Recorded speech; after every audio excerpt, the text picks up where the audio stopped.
ராமானுஜதயாபாத்திரம் ஞானவைராக்யபூஷணம் ஸ்ரீமத்வேங்கடநாதார்யம் வந்தே வேதாந்ததேசிகம் லக்ஷ்மீநாதசமாரம்பாம் நாதயாமுனமத்யமாம் அஸ்மதாச்சாரியபர்யந்தாம் வந்தே குருபரம்பராம் யோ நித்யம் அச்சுதபதாம்புஜயுக்மருக்மவ்யாமோஹதஸ்ததிதராணி த்ரிணாயமேனே अस्मद्गुरोर्भगवतोऽस्य दयैकसिन्धोः रामानुजस्य चरणौ शरणं प्रपद्ये माता पिता युवतयस्तनया विभूतिः सर्वं यदेव नियमेन मदन्वयानाम् आद्यस्य नः कुलपतेर्वकुलाभिरामं श्रीमत्तदङ्घ्रियुगलं प्रणमामि मूर्ध्ना भूतं सरश्च महदाह्वय भट्टनाथ श्रीभक्तिसारकुलशेखरयोगिवाहान् भक्ताङ्घ्रिरेणुपरकालयतीन्द्रमिश्रान् श्रीमत्पराङ्कुशमुनिं प्रणतोऽस्मि नित्यम् नारायणं नमस्कृत्य नरं चैव नरोत्तमं देवीं सरस्वतीं व्यासं ततो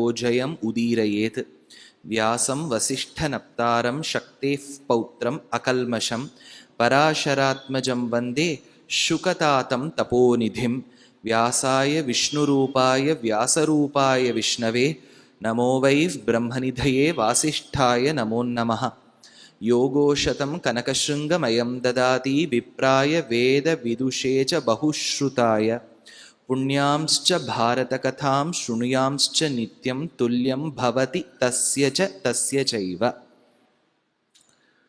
ஸ்ரீமகாபாரதம்ங்கிறது நம்ம பாரத பூமியில் சொல்லக்கூடிய உகக்கக்கூடிய ஒரு இதிகாசம். உலகத்திலேயே இதுதான் பெரிய ஒரு எபிக் அப்படிங்கிறா. எபிக்னா அது இங்கிலீஷில் சொல்லக்கூடிய வார்த்தை. இதிகாசங்கிறது தான் எபிக் அப்படின்னு நம்ம இங்கிலீஷில் சொல்லிட முடியாது டிரான்ஸ்லேஷன். ஆனால் எபிக்னு ஒன்று வச்சுருக்கா. ஏதோ ஒன்று ரொம்ப உலகத்தில் ரொம்ப பெரிய புஸ்தகம், அவ்வளவு கேரக்டர்ஸ், அவ்வளோ பியூட்டிஃபுல்லாக வியாசர் ரச்சனம் பண்ணியிருக்கார். இருக்கட்டும், இது ஒரு பக்கம். ஸ்ரீமகாபாரதத்துக்கு இன்னொரு பெருமை என்னன்னா, பாரத பஞ்சமோ வேதா, 4வது வேதம் அதர்வண வேதம், 3வது சாமம், 2 யஜுஸ்ஸு, முதல்ல இருக்கக்கூடியது ரிக்கு. சமாஹார சாம்னாம் பிரதிபதம் ரிச்சாம் தாம யஜுஷாம் லயஃப் பிரத்யூஹானாம் லஹரி விததிர் போதஜலதேஹே கதாதர்பக்ஷுப்யத் கதககுல கோலாஹலபவம் ஹரது அந்தர்த்வாந்தம் ஹயவதன ஹேஷா ஹலஹலஹ அப்படின்னு 4 வேதங்களும் அவ்வளவு உயர்ந்தவை.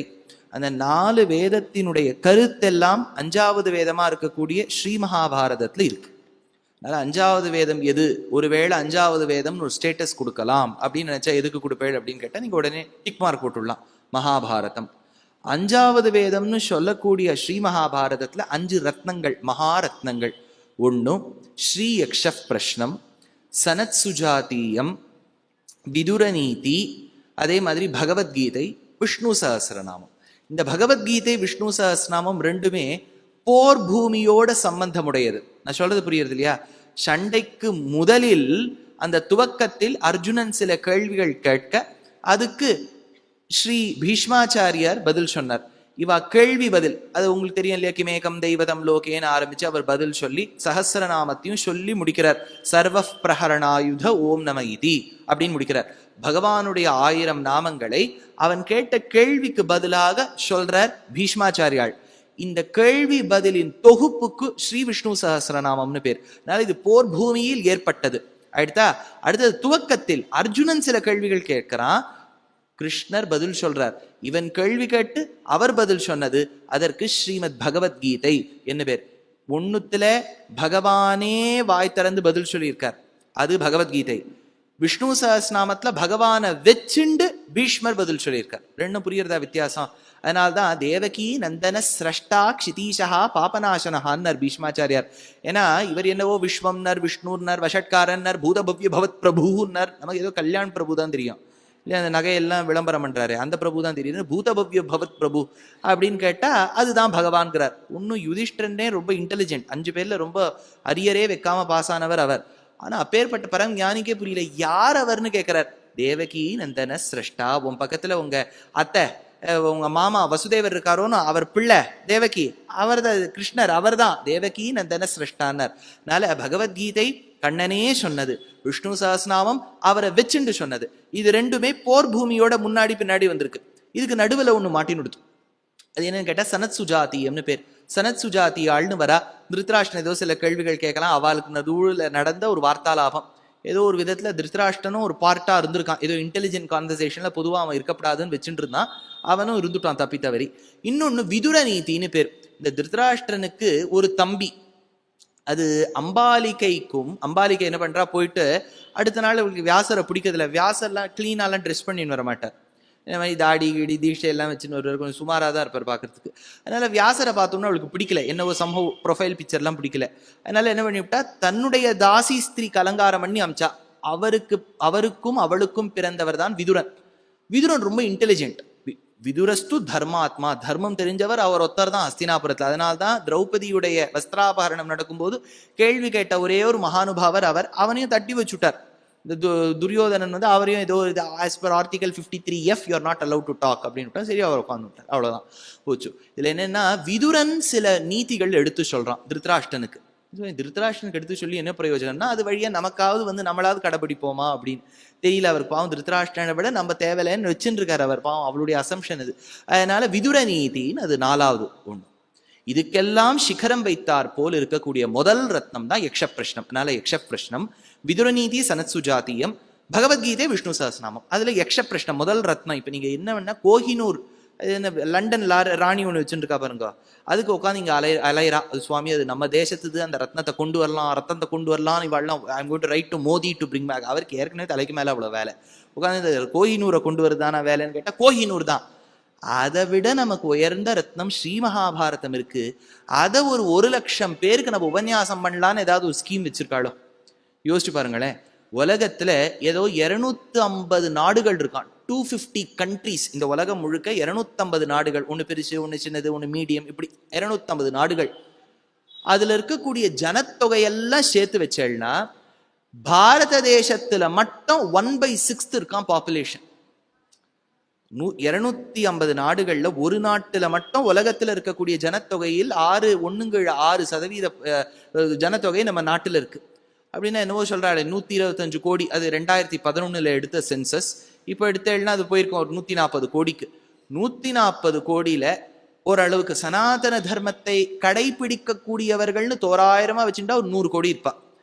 100 கோடியில பார்த்தேன்னா சரி நம்பிக்கை ஓரளவுக்கு இருக்கு சுவாமி சொல்லக்கூடியவா 70 கோடி இருக்கான்னு வச்சுக்கோ. 70 கோடியில கேட்டா புரியும்னு இருக்கக்கூடிய பாப்புலேஷன் ஒரு 30 கோடி இருக்கான்னு வச்சுக்கோ.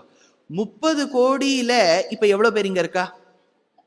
அது பர்சன்டேஜே நம்ம போட முடியாது. 0.0000.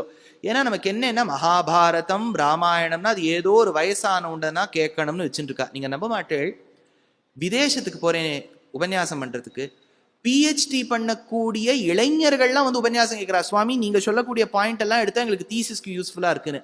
நல்ல ஞானிகள் கேட்பா, வயோவிருத்தர்கள் கேட்பா. இப்படியும் இல்லை அப்படியும் இல்லைன்னு சொல்லக்கூடியவா தான் கொஞ்சம் அப்புறம் பார்த்து கேட்கலாமேம்பா. பார்க்கறதுக்கு முதல்ல நம்ம இருக்கணும். அது எப்போ மரணம் ஏற்படும்னு தெரியாதுங்கிறது தானே சரித்திரம். அதனால ஸ்ரீ மகாபாரதத்துல 5 ரத்னங்கள். முதல் ரத்னம் யக்ஷ பிரஷ்னம். அதுலதான் பஞ்சபாண்டவாள் திரௌபதியோட காமியகவனத்தை விட்டுட்டு துவைத்தவனத்துக்கு வரா. அங்க வாசம் பண்ணும் போதுதான் ஒரு அந்தணனின் அந்த அரணிக்கட்டையை ஒரு மானானது தன் கொம்பில் வைத்துக் கொண்டு ஓடுகின்றது. காப்பாத்தி கொடுக்க வேண்டும்னு அந்த அந்தணன் கேட்க, நகுல சகதேவாதிகள் ஓட, பீம அர்ஜுனாதிகள் ஓட, மான் எங்கேன்னு தெரியல, அரணிக்கட்டை எங்கேன்னு தெரியல, தாகம் வந்துடுத்தோ. சரி நகுலனை கூட்டு, நீ கொஞ்சம் சரச பட்சிகள் இருக்கே அந்த இடத்துல போய் ஜலத்தை எடுத்துனுவான்னு சொல்ல, நகுலன் போக கேள்விகளுக்கு பதில் சொல்ல மாட்டேன்னு இருக்க, அவனும் மூர்ச்சையாக அவனை தேடிக்கொண்டு சகதேவன் போக, பின்பு அர்ஜுனன் போக, பின்பு பீமன் போக, 5ஆவதா போனவர் திரௌபதியை தனியா விட்டு போனவர் தர்மராஜர் யுதிஷ்டர். அவர் போறார். அவர் யாருன்னு கேட்கிறார். அஷரீரி வாக் முதல்ல ஒண்ணு சொல்றது, வாய்ஸ் கேட்கறது, பாடியை காணும். என்ன சுவாமின்னு கேட்டபோது அது ஒரு கொக்கு வடிவத்துல வந்து சொல்றது, இந்த ஜலத்தை பருகுவதற்கு பூர்வம் நீங்கள் நான் கேட்கக்கூடிய கேள்விகளுக்கு பதில் சொல்லணும். ஒரு சின்ன ரிக்வெஸ்ட் என்னன்னா, அடியனுடைய உபன்யாசத்துல ஒரு ரிக்வெஸ்ட் பண்ணுவேன். நடுவில் போர் அடிச்சு கொடுத்துன்னு வச்சுக்கோ. ஏதோ ஆத்துல காரியம் இருக்கு, ஆத்துல இருக்க காரியமே இன்னும் இன்ட்ரெஸ்டிங்கா இருக்கு, உபன்யாசம் போர் அடிக்கிறதுன்னு நினைச்சுட்டா நீங்க நடுவில் கிளம்பலாம். ஒன்றும் தப்பாலாம் எடுத்துக்க மாட்டேன். பல பேர் கோவம் வந்துடும், நீ கடைசியா உட்காந்துக்கோ, நடுவில் உட்காந்துங்கோ, அப்படிலாம் கோவப்பட்டுருவேன். நல்லா பண்ண மாட்டேன். நம்ம ஒழுங்கா சொன்னா எல்லாரும் உட்காந்துட்டு போறா. இது என்னுடைய ரெஸ்பான்சிபிலிட்டி. ஒன்றும் இப்ப இல்ல சுவாமி நேத்து வந்தோம், தேவையில்ல, நினைச்சதை விட நன்னாதான் இருந்தது, ஒரு வேளை தப்பி தவறி உங்களுக்கு ஒரு ஃபீட்பேக் இருக்குன்னு வச்சுக்கோங்களேன், வரவா எல்லாரும் அந்த பக்கம் வந்து உட்காந்துருங்க. இதுல என்ன எடுத்து பாவம், இந்த சேரெல்லாம் பாவம் காலியா இருக்கு. நம்ம லோக்சபால காங்கிரஸ் மாதிரி இருக்கு, அந்த பக்கம் பாவம். அதனால இந்த பக்கம் வந்து உட்காந்துட்டேன்னா எல்லாரும் ஒரே கட்சி ஆயிடுவா. அது நிறைய பேர் என்ன ஆயிடுறது, அந்த பக்கம் கடைசியில வந்து நிக்கிறா, அது கஷ்டமா இருக்கு இல்லையா. இவ்வளவு சேர் இருக்கும்போது வந்து எதுக்கு நிப்பானே, அந்த கொக்கு தான் கொஞ்சம் நாளைக்கு முன்னாடி நின்று பதில் சொல்றது. அது கொக்கு பாவம் உட்கார தெரியாது போல இருக்கு. எல்லாரும் கொஞ்சம் இந்த பக்கம் வந்துட்டேன்னா எல்லாரும் உட்காந்து கேட்கலாம். நடுவில் போர் அடிச்சு தானே போன்லாம் வந்து தான் நீங்க போய் ஆன்சர் பண்ணிட்டு வரலாம், அதெல்லாம் நான் தப்பா எடுத்துக்க மாட்டேன். இப்ப 4 பேர் மூர்ச்சையாரத பாக்குறான். மூர்ச்சைனா அன்கான்சியஸ்னஸ். தேசிகன் எடுக்கிறார், அபிநிகில லோக சுச்சரித முஷ்டிம் தயதுரித மூர்ச்சனாதுஷ்டம் சஞ்சீவயது தயே மாம் அஞ்சனகிரிநாத ரஞ்சனீன் பவதீன்னர். அதனால அங்க 4 பேர் மூர்ச்சையா இருக்கா. இப்ப யுதிஷ்டிரன் பாக்குறாராம். பார்த்த உடனே ஒரு கவிஞர் அன்னம பட்டருங்கிறவர் பியூட்டிஃபுல்லா டிஸ்கிரைப் பண்றாரு பாருங்க. அவர் என்ன சொல்றார், எல்லாத்திலையும் இவாளுக்கு ஷேரிங். இவ 5 பிரதர்ஸுங்கிறவா. பொதுவா நீங்க வந்து ஆட் நம்பரால ஒரு நம்பரை டிவைட் பண்றது ரொம்ப கஷ்டம். இப்போ வந்து ஒரு ப்ராப்பர்ட்டி இருக்கு, அவளுக்கு 3 பிள்ளை அப்படின்னா அது ரொம்ப டிவைட் பண்றதே கஷ்டம் சுவாமி. அது 99 இருந்துட்டு தானே 33 வந்துடும். இதே ஈவன் நம்பர் 100னா அது 33.333 அது நான் டெர்மினேட்டிங் டெசிமலா போகும். ஆனா இவா என்ன சொல்றான்னா, எங்களுக்கு எது கிடைச்சாலும் நாங்க டிவைட் பண்ணிட்டுருவோம் அப்படிங்கிறான். அப்படி இருக்கக்கூடிய யுதிஷ்டிரன் 4 பேர் மூர்ச்சையாய் கிடந்ததை பார்த்து சொல்றார் அன்னம பட்டர், தானும் ஒரு செகண்ட் ஒரு பிணம் போல் அதிர்ச்சியில் நின்றானாம். ஏன்னா எல்லாத்தையும் ஷேர் பண்றோம், அவளும் இப்ப அப்படித்தானே இருக்கா, நாமும் அப்படி இருக்கலாம் இருந்ததா சொல்றார். சர்பதிர் தத்ருஷேதிகவத்சலஹ சபதி மூர்ச்சித தீனிரிபாப்ருகங்கஹ ஸ்வயமபி பிரவிபஜ்ய ததா தசாம் அனுபவன்னிவதாம் அனுஜாஸ்ருதம். அப்ப நினைச்சு பாக்குறார், இவ வந்தது சந்திர வம்சம், லூனார் டைனஸ்டில வந்திருக்கா. ராமர் எந்த டைனஸ்டி? சோலார் டைனஸ்டி, சூரிய வம்சம். சூரிய வம்சத்துல அவர் வந்து, இவெல்லாம் சந்திர வம்சத்துல வந்திருக்கா. சந்திரன்ல பொதுவா ஒரு களங்கம் தெரியும்பா. லிட்ரேச்சர்ல எல்லாம் பார்த்தேன்னா சந்திரன் வந்து கொஞ்சம் ஃபுல்லா இருக்காது, அதுக்கு ஏதோ அங்கங்க கலங்கம் தெரியுங்கிறா. அதை அஸ்ட்ரானமர்ஸ் எல்லாம் பார்த்து மூன்ல கிரேட்டர்ஸ் இருக்குங்கிறா, பெரிய பெரிய பள்ளத்தாக்கு.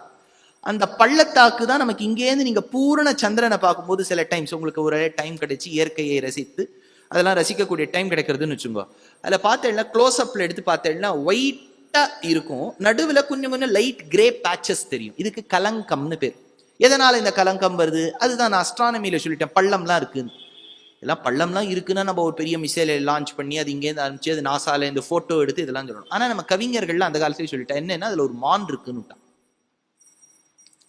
மான் இருக்கா? மான் எங்க சந்திரன்ல இருக்கும் அப்படின்னா, இதுக்கு ஊத்துக்காடு வெங்கட சுப்பையர் ஒரு பதில் சொல்றார். அவர் ஒரு இதெல்லாம் அதிசயோக்தின்னு பேர். ஒரு கவிஞனுக்கு இருக்கக்கூடிய ஒரு ஏற்றம், அது பொயட்டுக்கு அந்த லைசன்ஸ் கொடுக்க வேண்டாமா, அந்த பொயட்டிக் லைசன்ஸ்ல ஒரு பியூட்டிஃபுல்லா டிஸ்கிரைப் பண்ற. கிருஷ்ணர் எப்படி இருக்கார், வானவில்லில் காணுகின்ற வண்ண வண்ண நிறமெல்லாம் வந்து வந்து சரண் புகுந்ததோ நின் குழலிலே வந்து வந்து சரண் புகுந்ததோ ஓ மோனவிழி காணல் நாணி வானமதி மானம் மஞ்சி மூலநாதன் சடை போனதோ நின் குழலிலே மூலநாதன் சடை போனதோ கானமழை பொழில்திட கதருவர்கின்றரோ மானமஞ்சி மறைந்தனரோ நின் குழலிலே தாம் தாம் தகிடதீந்தின் தகதகதமிதம் தகதிமிதேனருவி போல் ஒளிரும் உன்பதன தீஞ்சுவையில் விளையாடும் மகரமென நீல மலகோல திருமேனி கண்டு மோகம் கொண்டு நெஞ்சம் நிறைவானதே நின்னிது எனும் அதிசய நீல மலகோல.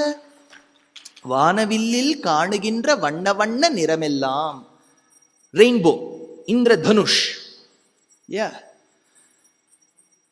அதனால இந்திரதனுஷ், அந்த இந்திரதனுஷ்ல காணுகின்ற நிறமெல்லாம், அதுல தானே விப்யார் அப்படின்னு நம்ம சொல்றோம் இல்லையா. அதுல இண்டிகோ ஒண்ணு பறக்கிறது பாருங்க. இப்ப அந்த இண்டிகோ ஒரு கலர், இல்லை அந்த வயலட், அதுல இருந்தானே அல்ட்ரா வயலட். இதெல்லாம் பிசிக்ஸ்ல எல்லாம் நாங்க படிப்போம். வீக் அந்த பக்கம் இருக்கிறதெல்லாம் அல்ட்ரா வயலட், ஆர்க் இந்த பக்கம் இருக்கிறதெல்லாம் இன்ஃப்ரா ரெட் அப்படின்லாம் நாங்க படிச்சு இன்ஜினியரிங் டிகிரி எல்லாம் வாங்குவோம். அதனால விப்யார் வானவில்லில் காணுகின்ற அந்த இந்திரதனுஷ்ல இருக்கக்கூடிய நிறமெல்லாம் வந்து வந்து சரண் புகுந்ததோ நான் அப்படின்னு வந்து கிருஷ்ணர் காலில் வந்து போட்டி போட்டு சரணாகதி பண்றதாம். அவருடைய குழலழக பார்த்துட்டு மோனவிழி காணலானி வானமதி மானமஞ்சி. இந்த மூன் இருக்கு பாருங்க, மூனுக்கு ரொம்ப அதுக்கு ஒரு கர்வம், நம்ம ரொம்ப பியூட்டிஃபுல்லா இருக்கும்னு. எல்லாரும் இப்போ நம்ம ஒரு லவ் ஸ்டோரின்னு எடுத்துட்டாலே, கோபால் ஹேமாவை அழைத்து கொண்டு மொட்டை மாடிக்கு சென்றான், தீபாவளி இரவு அதோ ஹேமா அதோ தெரிகின்ற முழு நிலவை பார்த்தாயா, தீபாவளி ராத்திரி அன்னைக்கு நிலவை பார்க்கிறார் அவர். அதனால பார்த்தியா அப்படின்லாம் கேட்கிறாரு. ஏன்னா யாருமே சூரியன் கோபால் ஹேமாவை அழைத்து கொண்டு அக்னி நட்சத்திர வேளையில் சென்றார், சூரியனை பார்த்தாயான்னு கேட்க மாட்டார். இது சந்திரன் தான், சந்திரன் தான் லவ். இப்ப நம்ம கிரிவலம்லாம் கூட வரோமே, சிவபக்தாள் திருவண்ணாமலை வருவா, விஷ்ணு பக்தாள் ஷோலிங்கர் மலை வருவா, ஏதோ ஒண்ணு. இதெல்லாம் சந்திர வேளையில தானே நம்ம வருவோம். அதனால அதெல்லாம் சந்திரன் கிட்ட போயிடுத்தான். இந்த 7 கலர்ஸ் ஆஃப் த ரெயின்போவும் அதுக்கு ஒரே வெக்கம் வந்துட்டான். கிருஷ்ணர் கிட்ட பியூட்டிஃபுல்லா இருக்கு, நம்ம கிருஷ்ணர் கடன் கொடுப்போமா, அவர்கிட்ட வாங்கிப்போமா, அவ்வளவு பியூட்டிஃபுல்லா இருக்காரேன். அதுக்கெல்லாம் மூஞ்சி எங்க வச்சுக்கிறதுன்னு தெரியலம்பா பாருங்க, முகத்தை எங்க வச்சுக்கிறதுன்னு தெரியலன்னா வெக்கம் வந்துடுத்துன்னு அர்த்தம். நேர போய் அது சந்திரன் கிட்ட சரணாகதி பண்ணிட்டான். சந்திரனுக்கு பிளேஸே இல்லை, வேகன்சி இஸ் நாட் அவைலபிள். அவர் என்ன பண்ணார், ஐயோ நம்ம கிட்ட வந்துடுத்தேன், நம்ம கிட்ட. ஏன்னா இப்ப 7 கலரும் சந்திரனுக்குள்ள வந்துடுத்துன்னு வச்சுக்கோ, அப்போ ஒயிட் கொஞ்சம் டைல்யூட் ஆயிடும் இல்லையா. யோசிச்சு பாருங்க, பால் வெள்ளை எல்லாம் இருக்கவே இருக்காது, கொஞ்சம் கொஞ்சம் கொஞ்சம் கலர் மாறும். இந்த கேரளத்து பக்கம் பால் பாயசம் பிரமாதமா பண்ணுவா. அதில் பார்த்தா இல்லை, அந்த பால் பாயசத்துடைய கலரே கொஞ்சம் ஒரு கலர், ஒரு ப்ரௌன் கலர் வரும் பாருங்க, அந்த மாதிரி ஒரு கலர் வந்துடும். இப்போ சந்திரனுக்கு தன்னுடைய வெண்மை போனோன்னு ரொம்ப வருத்தமா, அது எங்க தான் மறைஞ்சுக்கிறதுன்னு போனேன்னு சொன்னா சிவபெருமானுடைய ஜடையில போய் மறைஞ்சுன்னு நிறுத்தம். வானவில்லில் காணுகின்ற வண்ண வண்ண நிறமெல்லாம் வந்து வந்து சரண் புகுந்ததோ, மோனையெழில் காணல் நாணி வானமதி மானமஞ்சி மூலநாதன் சடை போனதோன்னார். அந்த மாதிரி இந்த லூனார் டைனஸ்டியில வந்துட்டு இருக்கா. யாருன்னா இவாள்லாம். மூன்ல ஏன் களங்கம்னு கேட்டா மான் இருக்குங்கிறா. அதுக்கு மானுக்கு எப்படி சுவாமி எக்ஸாம்பிள் சொல்வேன்னா, சுவாமி வேதாந்த தேசிகன் பெருமாளுடைய பாதுகை மேல பாதுகா சஹஸ்ரம்னு ஒண்ணு எழுதியிருக்காரு, கேள்விப்பட்டிருக்கா? 1008 ஸ்லோகங்கள் வெறும் பெருமாளுடைய பாதுகை மேல 3 ஹவர்ஸ்ல எழுதியிருக்காரு, பெரிய போயிட்டவர்.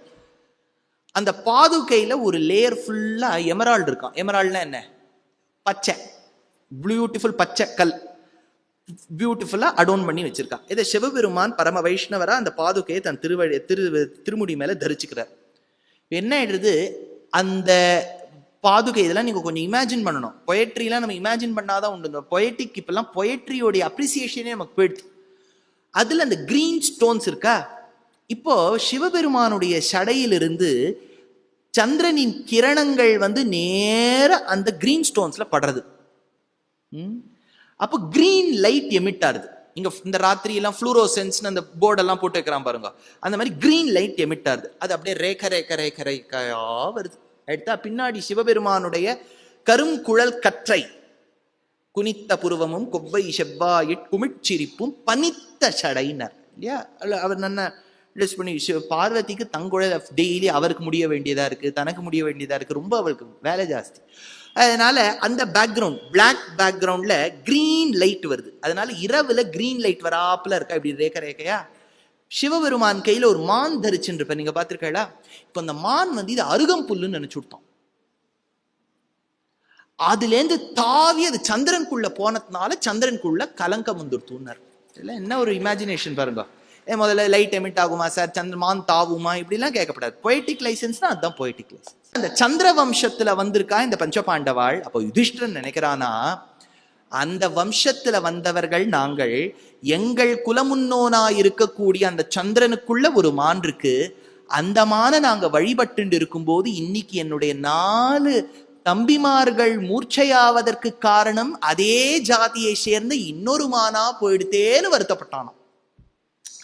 கூட்டஸ்த சீதகர குக்ஷிகதம் குரங்கம் குர்வன் ஸ்வஜாதி கிருதக பரசாதிரேகம் கோதண்டமப்யகணயன் குலிஷாஸ்திரசூனோஹோ க்வாசௌ ஸ்திதோ பத மிருக குலஹானயேனஹா அப்படின்னு அது சொல்லிட்டு பார்த்தா அது சில கேள்வியெல்லாம் கேட்கறது. அதுல முதல்ல ஒரு 16 கேள்வி முடிச்சுட்டோமா, 16 ஆயிடுதா இல்லை கணக்குப்படி. அப்படி இன்னைக்கு தான் சுவாமி புக் கொண்டு வந்திருக்கோம், நீங்க ரிப்பீட் பண்ணுங்க அப்படின்னா ரிப்பீட் பண்ணா ஒரு நாள் எக்ஸ்டெண்ட் பண்ணணும். அதுபோல தாமல் சுவாமி கோச்சுருவார். அதனால நம்ம ஃபர்ஸ்ட்லேருந்து அந்த கேள்வியெல்லாம் சுருக்கமா பார்த்துடலாம். கிம் ஸ்விதாதித்யம் உன்னயதி கேச தஸ்யாமிதஸ்சரஹ கஸ்சைனமஸ்தம் நயதி கஸ்மின்ச்ச பிரதிதிஷ்டதி எதனால சூரியன் உதிக்கின்றது, அதோட யாரெல்லாம் கூட வரா, அது எங்க திஷ்டனமாயிருக்கு, எங்க அது எஸ்டாப்ளிஷ் ஆயிருக்கு, இப்படி எல்லாம் கேட்கிறார். அதுக்கு பதில் சொல்றார், பிரம்மமாதித்யம் உன்னயதி, பிரம்மத்தினால் தான் சூரியன் உதிக்கின்றார். தேவதஸ்யாமி தஸ்சராஹா, தேவதைகள்லாம் கூட தனியா நடந்து போனா நல்லா இருக்காது பாருங்க. இப்ப நீங்க ஒரு ரோல்ல ஒருத்தர் மட்டும் உட்காந்துட்டு இருக்காருன்னு வச்சுக்கோ, அவர் நடுவில் கொஞ்சம் சுமாரா சொல்றார். இப்ப நான் சுமாரா சொல்றேன்னு வச்சுக்கோ, சுமாரா சொல்றேன்னா அப்ப அப்படின்னு பார்க்கறதுக்காக ஒரு ஆள் இருக்கணுமே, அதனால சூரியனோட கூட வரதுக்கு ஆள் இருப்பா. அதனால தர்மசாஸ்தம் நயதிச்ச, தர்மத்தால் தான் அவர் அஸ்தமிக்கிறார், செட்டிங் ஆறார். அது ஒண்ணும். அடுத்தது கஸ்மின்ச்ச பிரதிதிஷ்டதி, சத்தியேச்ச பிரதிதிஷ்டதி, அவர் எங்க எஸ்டாப்ளிஷ் ஆயிருக்காருன்னா ட்ருத்ல எஸ்டாப்ளிஷ் ஆயிருக்கார். பெருமாளுக்கு சத்தியத்தை பேஸ் பண்ணி ஒரு பேர் இருக்குன்னு, அது என்ன பேரு? சத்யநாராயணன் ஆச்சு. ரொம்ப கேள்வி சுவாமி. இன்னொரு உபனிஷத்துலேருந்து ஒரு நாமம் எடுத்து சொன்னேன் பாருங்க, சத்தியம். அறத்தா போட்டு முழுத்தா, அது ஏறக்குறைய நேற்று 7:45 சொல்லியிருப்பேன், ஞாபகப்படுத்திக்கணும். அதாச்சா. இப்ப அடுத்த 4 கேள்வி, அடுத்த செட்டு 4. இப்ப 4 அடிச்சுன்னு வருது அந்த யக்ஷன். கஸ்மின் கேனஸ்வின் ஸ்ரோத்ரியோ பவதி, கேனஸ்வின் விந்ததே மஹத், கேனஸ்வித்விதீயவான் பவதி ராஜன், கேனச புத்திமான், கேனஸ்வின் ஸ்ரோத்ரியோ பவதி. எவன் ட்ரூ வேதிக் ஸ்காலரா எப்போ ஆவான்? ஸ்ருதேன. ஒரு சுவாமி இங்க ஃபர்ஸ்ட் ரோல இருந்து இது கரெக்டா ஆன்சர் பண்ண வரலன்னு நினைக்கிறேன். அதனால கேனஸ்வின் ஸ்ரோத்ரியோ பவதி, ஸ்ருதேன, கேட்டு. அதனால வேதத்தினுடைய அத்தியனத்தால், அதே மாதிரி கேட்டு லிசனிங், அதனால அவர் பெரிய ஆளாரார். தபசா விந்ததே மஹத். இதை நான் ரொம்ப எக்ஸ்பிளைன் பண்ணலன்னா நினைக்காதீங்க, நேத்தே ஆயிடுத்து இதெல்லாம், போர்ஷன் ஓவர். இப்போ சும்மா ரிவிஷன் மாதிரி, இந்த ஸ்கூல் புக்ல எல்லாம் எழுதுவான் ஆஸ் டிஸ்கஸ்ட் இந்த ப்ரீவியஸ் சாப்டர்ஸ் அப்படிமா, அப்படிலாம் சொல்லாம நேற்று முன்னாடி இதுவரை, இப்பெல்லாம் சீரியல்ல கூட எழுதுவான் இதுவரை, இனி, தொடரும் அப்படிலாம் போடுறான். அவனுடைய டெக்னிக்கை யூஸ் பண்ணி தபசா விந்ததே மஹத், தபஸ்னால அவளுக்கு சக்தி கூடும். அடுத்தது திருதயா த்விதீயவான் பவதி, கன்சிஸ்டன்சி. ஏன் நீங்கள்லாம் எவ்வளவு பேர் நேற்று வந்தவாள்ல நீ கரெக்டா கன்சிஸ்டன்டா வந்திருக்கீங்க, அதனால திருதீயவான் பவதி. புத்திமான் விருத்த சேவையா, எப்போ இன்டெலிஜென்ட் ஆவான் அப்படின்னு கேட்டா ஹார்லிக்ஸ்னாலையும் இல்லை பூஸ்ட்னாலையும் இல்லை, பெரியவாளுக்கு கைங்கரியம் பண்ணா அவன் பெரிய ஆள் ஆயிடுவான்.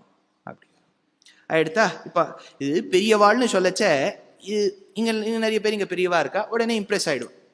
ஏன் இது இப்ப பிளிப் சைடு யோசிச்சு பாருங்க.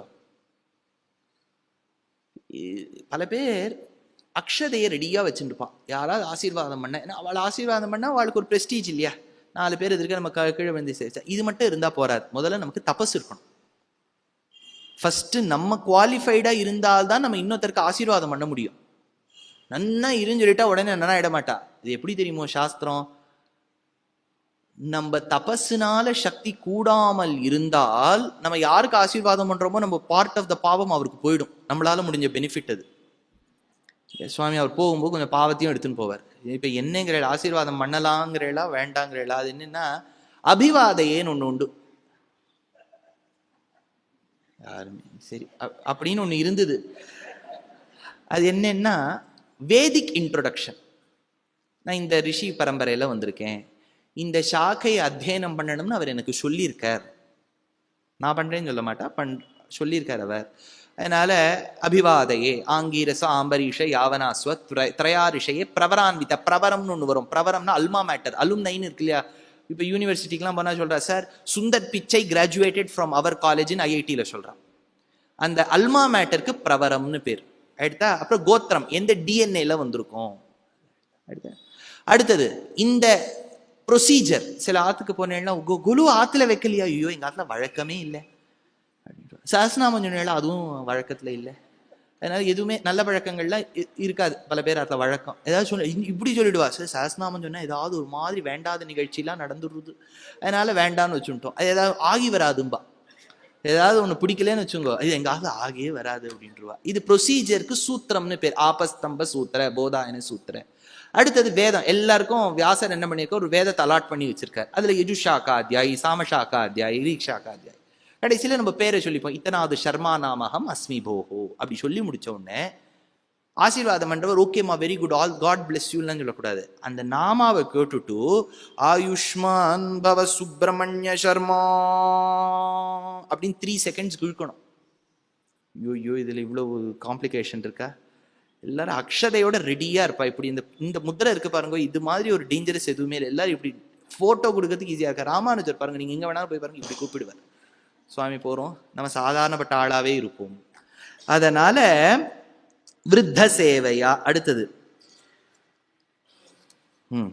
வந்து கிம் க்ஷத்ரியாணாம் தேவத்வம் கஷ்ட தர்ம சதாமிவ கஷ்டைஷாம் மானுஷோ பாவஹ கிமேஷாம் அசதாமிவ என்று சொல்லி, க்ஷத்ரியனுக்கு எது டிவினிட்டி அப்படின்னா, டிவினிட்டி எதுன்னு சொன்னா அஸ்திர சஸ்திரங்கள். அதுதான் நேற்று அர்ஜுனன் போய் ஆபரேஷன் இந்திரலோகான் போய் எல்லாத்தையும் அச்சீவ் பண்ணின்னு வந்தார், அதை பார்த்தோம்.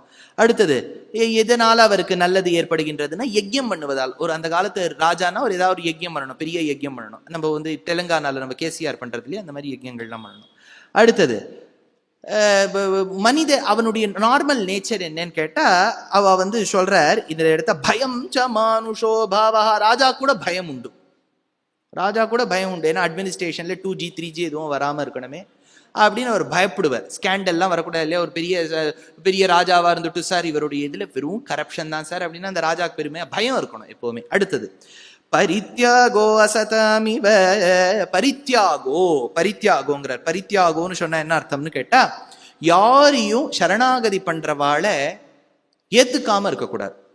இதுதான். ஒருவேளை அவளை ஏத்துக்காம இருந்து பிட்ரே பண்ணிட்டான்னா, இப்ப பாருங்க பூட்டானுக்கும் நமக்கு என்ன, பூட்டான் சின்ன நாடு, இத்தினூண்டு ஒரு நாடு இல்லையா? கோயம்புத்தூர், தேனி, உடுமல்பேட், பொள்ளாச்சி இதெல்லாம் சேர்த்தா அவ்வளவுதான் பூட்டான்.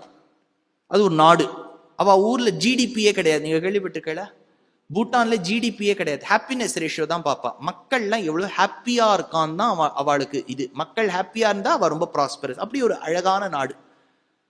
சீன தேசம் ரொம்ப பெரிய தேசம். குருத்வேனா பெருசுன்னு அர்த்தம். இது பாவம் லகு. குரு வந்து லகுவை மிரட்டுறது. இதே பூட்டான் என்ன பண்ணி எடுத்து நம்ம கிட்ட சரணாகதி பண்ணி எடுத்து. இது பாருங்க சார், எங்ககிட்ட மிலிட்ரி ஸ்ட்ரென்த் எல்லாம் இல்லை, பாரத தேசமே சரணாகதி தர்மத்தை உபதேசித்த இந்த நாடு, எங்களை காக்க வேண்டும். நமக்கும் சைனாக்கும் ஒரு ப்ராப்ளமே இல்லை. அது பூட்டானுக்கு நம்ம ரட்சணம் கொடுக்கணுங்கிறதுக்காக போறோம். ஏன்னா அவளை பிட்ரே பண்ணிட்டா நம்ம நல்ல நாடு கிடையாது. பரித்யாகோ அசதாமிவ. சரி, அந்தணனுக்கு எது பேட் ஹேபிட்? வம்பு பேசுறது. அடுத்தது இப்ப பாருங்க, இப்போதான் இது கிட்டத்தட்ட 16 கொஸ்டின்ஸ் ஆயிடுச்சு. கரெக்டா இருக்கா? நேத்து 4 கொஸ்டின் நம்ம வந்து ட்ரெய்லர் மாதிரி பார்த்தோம். கிமேகம் யஜ்ஞம் சாமம். ஒரு யஜ்ஞத்துல எது முக்கியமான சாமம்? சாமம்னாலே பொதுவா ஒரு மியூசிக்னு அர்த்தம். சாமகாயன் நாஸ்தேஹாவு அப்படின்னு உபநிஷத்துல வரும். எல்லா ஜீவாத்மாக்களும் வைகுண்டம் போனோம்னா சாமகானம் தான் பண்ணிட்டு இருப்போமா சார்? நமக்கு இதுல தெரியாதே சார். இப்போ வேண்டாம், வைகுண்டத்துக்கு போனோம்னா எல்லா நாலேஜும் நமக்கு வந்துடும். நீங்க கவலை. இப்ப இப்படி இருக்கும் ஒரு ஸ்டேட்ல, அங்க போயிட்டா எல்லா நாலேஜும் நமக்கு வந்துடும்.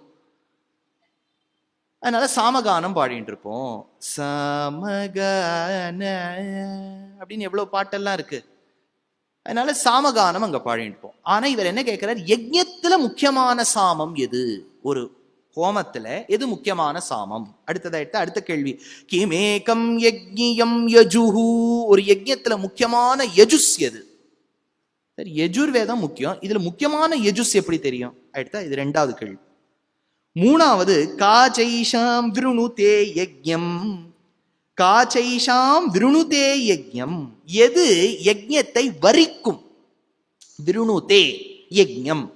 நீங்க கொஞ்சம் இது கூர்ந்து கேட்டாதான் புரியும். இது வந்து கிருஷ்ண சரித்திரம் மாதிரி ஜாலியா உட்காந்து கேட்டார். உங்களுக்கு ஒரு ஸ்டோரி லைன் தெரியும் கிருஷ்ணர்ல. அவர் வளர்ந்தார், போனார், ஆடு மேய்த்தார், கிருஷ்ண புல்லாங்குழல் ஊதினார், போனார், கல்யாணம் ஆயிடுத்து. இதெல்லாம் உங்களுக்கு ராமாயணம்னா உங்களுக்கு தெரியும். அதனால கொஞ்சம் you can afford to fall slightly asleep. You can afford to. ஆனா இது யக்ஷ பிரஷ்னம், அது நம்மளை அப்படியே இங்கிலீஷ்ல சொல்லுவா, it is keeping me on pins and நீடில்ஸும்பா. அந்த மாதிரி அப்படியே கரெக்டா நம்மளை வச்சுட்டு இருக்கோம். எதை விட்டுட்டா போச்சு. 4வது கேள்வி, இதே 4ல 4வது பால். காம் யஜ்ஞோனாதி வர்த்ததே. எது இல்லாமல் ஒரு யஜ்ஞம் நடத்தவே முடியாது. முதல்ல இதுக்கு 3வது கேள்வி, எது யஜ்ஞத்தை வரிக்கும்? 4வது, எது இல்லாமல் யஜ்ஞம் முடியாது. எடுத்தா இந்த கொஸ்டின் ரொம்ப இம்பார்ட்டன்ட் கொஸ்டின். எங்க ஆச்சாரியன் ஸ்ரீமத் கருணாகராச்சாரியா என்னன்னு கேட்டா, வியாசாச்சாரியால் ரச்சனம் பண்ணணும்னு ஆரம்பிச்சார். Vyasacharya was a part of Mahabharata. தெரியும் இல்லையா? அம்பிகா அம்பாலிகாலாம் வரும்போது சத்யவதி தன்னுடைய ஏற்கனவே ஒரு சன்னை ப்ரொடியூஸ் பண்ணியிருந்தா பராசரர் மூலமா. அவளை வச்சுதானே பிள்ளை பெற்று எடுக்கிறார். அதனால வியாசாச்சாரியால் வாஸ் அ பார்ட். அப்புறம் அவர் பெரிய கம்போசர். அதனால பெருமாள் என்ன பண்ணிட்டார், நீ மகாபாரதத்தை அப்படியே ரெக்கார்ட் பண்ணுனார். வியாசாச்சாரியால் ரச்சனம் பண்ணும்போது யாராவது ஒருத்தர் ஸ்கிரைபு வேணும். அந்த காலத்தில் என்ன வேணும்ட்டே கையை முறிச்சுட்டு எக்ஸாமில் ஒரு ஸ்கிரைபுன்னு ஒருத்தர் வச்சுப்பா. அவருக்கு 500 ரூபாய் கொடுத்துட்டா நம்ம சொல்ல சொல்ல ரெக்கார்ட் ஆகிட்டு இருக்கோம், அவர் எழுதுவார். ஏன்னா எழுதுறது போர் சுவாமி. ஆனால் எவ்வளோ பேர் புஸ்தகம் எடுத்துன்னு வந்திருக்காள், அதுவே பெரிய விஷயம். ஸ்கிரைபு வேணும். யார்? வியாசர் ஃபாஸ்ட்டாக சொல்லுவார். ஃபாஸ்ட்னா அப்படி அந்த காலத்தில் ஆஃபீஸ்லேயே ஸ்டெனோவா இருப்பா. இப்போல்லாம் நமக்கு எல்லாம் மெயிலிங் சிஸ்டம் தானே, நம்ம லேப்டாப்பில் நம்மளே போய் நம்மளே மெயில் பண்ணி. அந்த காலத்தில் தேர் பை இன்ஃபார்ம் அப்படின்னு அவர் முதல்ல ஸ்பெல்லிங் மிஸ்டேக் இல்லாமல் அவர் எழுதணும். எல்லாம் நிறைய விஷயம் இருக்குது. மினிட்ஸ் ஆஃப் த மீட்டிங் MOMனு ஒன்று இருக்கும், அதெல்லாம் வேற எழுதணும். அதனால ஸ்கிரைபை யார் எடுக்கிறதுன்னா, யாருக்கு ரொம்ப ஃபேமிலி ப்ராப்ளம் இல்லையோ அவர் எடுத்துக்கலாம். ஏன்னா பிள்ளையார். அவர் என்னன்னா, அவர் ஏற்கனவே தேடின்னு இருக்கார், இன்னும் தேடின்னு இருக்கார். தனக்கு ஏற்ற மாதிரி ரைட் கேர்ள் யாராவது கிடைப்பாடான்னு உட்காந்து தேடிட்டு இருக்கார். பார்வதி விட்டுட்டா, மேட்ரிமோனியில் அட்வர்டைஸ்மெண்ட் கொடுக்கறதுலாம் விட்டுட்டா. நீயே தேடிக்கோன்னு வச்சுட்டா. ஒரு வயசு வரைக்கும் தான் நம்ம பார்க்க முடியும், நீயே அப்புறம் பார்த்துக்கோ அப்படின்னு விட்டா. அதனால அவர் ஃப்ரீயா இருக்கார். அதனால நாரதர் என்ன பண்ண, பிள்ளையாரை கூட்டுன்னு வந்தார். வியாசாச்சாரியால் சொல்லுவார், பிள்ளையார் எழுதுவார். பிள்ளையாரும் செம ஸ்பீடு, இவரும் செம ஸ்பீடு. ஆனா ஒரு கண்டிஷன் போட்டார். பிள்ளையார் என்ன சொன்னார்? I will do it on one condition. என்ன கண்டிஷன் கேட்டா, நீ எந்த இடத்துலையுமே நிறுத்தக்கூடாது. இந்த பேச்சும்போது என்ன ஆயிடும், இப்போ மேடை பேச்சுன்னு வச்சுக்கோங்களேன், மேடையில் உள்ள அனைவருக்கும், அதுக்கு மேல சொல்ல வரல. அப்ப என்ன பண்ணுவார், இப்படி சுத்தி பார்ப்பார், அதாவது சமாளிக்கிறாராம் அந்த இடத்த. மேடையில் உள்ள அனைவருக்கும் நான் வரமாட்டேங்கிறது வார்த்தை, இப்படிலாம் சொன்னா பிள்ளையார் விட்டுட்டு போயிடுவார். நம்ம மேடை பேசி நம்ம தலையெழுத்தேன்னு உட்காந்து கேட்டு இருக்கோம், அவர் விட்டுட்டு போயிடுவார். அதுக்கு வியாசாச்சாரியால் ஒரு கண்டிஷன் போட்டார். Okay, I agree to your condition. என்ன கண்டிஷன்? நிறுத்த மாட்டேன். இவர் ஒரு கண்டிஷன் போட்டார், நான் சொல்றதெல்லாம் உனக்கு புரிஞ்சு நீ எழுதணும். இது பாருங்க, மகாபாரதம் எழுதுறதே நமக்கு, நம்மளெல்லாம் ஸ்டெனோவா வச்சிருப்பார் வியாசர். முதல்ல சார் நீங்க என்ன சொன்னேன் மறுபடியும் சொல்லுங்க. தா சொன்னேன், தாவா தாவா தாவா காவா இப்படி கேட்டு முடியுதோ போறோம்னு ஆயிடும். அதனால நம்மளை வச்சுக்காம பிள்ளையார் வச்சுட்டார். ஸ்பீடா சொல்லுவார் இவர், அவர் நிறுத்தக்கூடாது. இவர் என்ன சொல்றார், நான் சொல்றதெல்லாம் நீ புரிஞ்சு எழுதணும். ஏதாவது ஒரு இடம் உனக்கு புரியாம இருந்து கொடுத்தானே நீ நிறுத்திடணும். ஏன் அப்படி வச்சார் வியாசர் செக்குன்னா, அந்த சமயத்துல இவர் யோசிச்சுடுவார் பாருங்க அடுத்த ஸ்லோகம் என்னன்னு. அப்படின்னா என்ன, அவ்வப்போது வியாசர் ஏதாவது ஒரு ஸ்லோகத்துல ஒரு பொடி வைக்கணும். தமிழ்ல தான் பொடி வச்சு பேசுறது அப்படின்னா, ஏதாவது ஒரு பசில் இருக்கணும். அந்த பசில் ஸ்லோகம் தான் இந்த ஸ்லோகம். புரியுறதா? இது மகாபாரதத்தில் ஒரு பசில் ஸ்லோகம். இதுக்கு ஈடுன்னு ஒரு காலக்ஷேபம் திருவாய்மொழிக்குண்டு திவ்ய பிரபந்தத்துல. அந்த ஈடு காலக்ஷேபத்துல வடக்கு திருவீதி பிள்ளை நம்பிள்ளை சொன்னதா ஒரு விஷயம் சாதிக்கிறார். குதிரையை வைத்து ஆனையை பழக்குமா போலே. அந்த காலத்துல வாருக்கு போகணும்னா, இப்பெல்லாம் நம்ம பெரிய மிசைல் AK-47 ஆட்டம் பாம்லாம் எடுத்து போறீங்க. அந்த காலத்துல யானை, குதிரை, ரதங்கள், சோல்ஜர்ஸ், ரத கஜ துரக பதாதின்னு பேர், எல்லாரும் ஒன்னா போவா. அதுக்கு ஒரு கணக்கு உண்டு, அக்ஷௌஹிணின்னு ஒரு கணக்கு. இவ்வளவு குதிரை, இவ்வளவு யானை, இவ்வளவு சோல்ஜர்ஸ்லாம் இருந்தா அது ஒரு அக்ஷௌஹிணி. அதுல யானையும் யூஸ் பண்ணணும். யானை பொதுவா மெதுவா தான் நடக்கும். நீங்க ரொம்ப ஃபாஸ்ட் வாக் யானையை பார்த்தாலும் அது நம்ம கேட் வாக் மாதிரி தான் மெதுவாக தான் போகும். அது குதிரை ஓடும் இல்லையா? அதனால தானே பல பேர் காத்தால ஹைகிரீவ ஆராதனை மாதிரி நம்பர் 13 ரன் கமான் கமான் அப்படிங்கிற. உங்களுக்கு ரேஸ் கோர்ஸ் ரோடுன்னே ஒரு ரோடு உண்டு இல்லை இல்லையா? இப்போ நிறுத்திட்டாளா குதிரை? ரேஸ் கோர்ஸ் இருக்கு, குதிரையை காணும், அவ்வளவுதான். அதனால குதிரையை வைத்து ஆணையை பழக்குமா போல. அதை வார்க்கு தயார் பண்ணணும். எப்படி பண்றது? அப்ப என்ன பண்ணிடுவான்னா, குதிரையை ஓட விட்டுருவா. பின்னாடி யானை இப்ப குதிரையை பார்த்துடுத்துன்னு வச்சுக்கோங்க, குதிரை ஓடுறது நம்மளும் ஓடணும்னு ஓட ஆரம்பிக்கும். குதிரை ஜாகிரதையா ஓடணும், அது ஒரு பர்டிகுலர் ஸ்பீடுல ஓடணும். ரொம்ப வேகமா ஓடிடுத்தானா யானை என்ன நினைக்கும், அது ரொம்ப வேகமா ஓடுறது நம்மளால ஓட முடியாது, நின்று போயிடும். ரொம்ப மெதுவா ஓடிடுத்தோன்னு வச்சுங்க, அப்புறம் யானைக்கு ட்ரைனிங்கே வேண்டாம், அது நடக்கிற ஸ்பீட்லயே குதிரை போச்சுன்னு வச்சுங்க. அதுக்கு எதுக்கு ட்ரைனிங்? அது போற ஸ்பீட் எப்படி இருக்கணும்னா, இப்போ 40 km/h போகுதுன்னா அதை 45 ஆக்குற மாதிரி இருக்கணும். அப்படின்னா குதிரை ஓடிண்டே இருக்கணும், யானை ஃபாலோ பண்ணிட்டே இருக்கணும். யானைக்கு டிமோட்டிவேட் ஆயிடுத்துன்னு ஒருவேளை குதிரை உணர்ந்தால் தன் ஸ்பீடை குறைச்சிக்கணும். அப்படின்னா இந்த யானையை ட்ரெயின் பண்றது யாரு? குதிரை. இப்ப நமக்கு ஸ்கிரைபா இருக்கிறது யாரு? பிள்ளையார், யானை. யார் அதை சொல்றா? வியாசர். வியாசருக்கு எங்கேருந்து ஞானம் கிடைச்சதுன்னு தேசிகன், தாக்ஷிண்ய ரம்யா கிரிஷஸ்ய மூர்த்திஹி தேவி சரோஜா சன தர்ம பத்னி வியாசாதயோபி வியபதேஷ்ய வாசஹ ஸ்புரந்தி சர்வே தவ சக்திலேஷைஹி. வியாசருக்கு எங்கே ஞானம் கிடைச்சதுன்னா ஹயக்ரீவர்கிட்டேயும் கிடைச்சதான். ஹயக்ரீவர் யாரு? குதிரை. ஹயக்ரீவரான குதிரையுடைய அனுகிரகம் படைத்த வியாசர் யானையான பிள்ளையார பழக்கிறார் இந்த ஸ்லோகத்துல. அதுதான் குதிரையை வைத்து ஆனையை பழக்குமா போலே.